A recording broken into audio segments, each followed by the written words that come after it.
BJP नेता गिरीश महाजन ने एकनाथ खड़से को बताया बुझा हुआ दीपक। एनसीपी टूटने पर दिया था शरद पवार का साथ। महाराष्ट्र में बीजेपी के नेता गिरीश महाजन ने रविवार को अपने पूर्व सहयोगी एकनाथ खड़से को बुझा हुआ दीपक करार दिया है।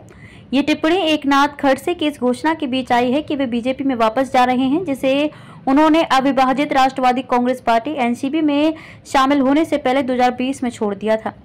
गिरीश महाजन ने आगे कहा कि पिछले साल जुलाई में अजीत पवार के 8 विधायकों के साथ एकनाथ शिंदे सरकार में शामिल हो जाने से एनसीपी टूट गई थी। तब खड़से ने शरद पवार का साथ देना चुना। वो एक बुझे हुए दीपक की तरह हैं।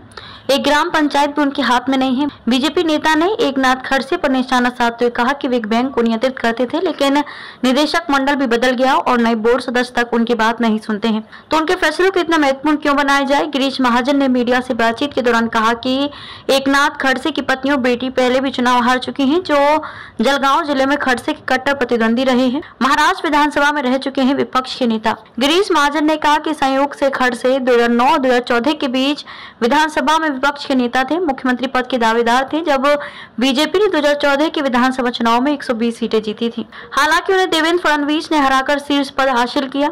गिरीश महाजन ने आगे कहा कि इस दौरान खड़से को कुछ महत्वपूर्ण विभागों से ही संतोष करना पड़ा, लेकिन भूमि सौदे में अनियमितताओं के आरोपों का सामना करने के बाद 2016 में उन्हें फडणवीस मंत्रालय से इस्तीफा देना पड़ा। उनकी बेटी रोहिणी खड़से को मंत्रालय दिया गया था। 2019 के विधानसभा चुनाव में मुक्ताईनगर से बीजेपी ने टिकट दिया, लेकिन वे निर्दलीय उम्मीदवार चंद्रकांत निम्बा पाटिल से हार गईं। वहीं चंद्रकांत निम्बा विधायक पाटिल ने कहा कि उन्होंने एनडीए को समर्थन दिया है, लेकिन वे केवल तभी टिप्पणी कर पाएंगे जब खड़से आधिकारिक तौर पर बीजेपी में शामिल हो जाएंगे। इस बीच रोहिणी खड़से ने एक्स पर एक पोस्ट कर लिखा कि वे अपने पिता के साथ बीजेपी में नहीं जाएंगी और एनसीपी की पार्टी में ही रहेंगी।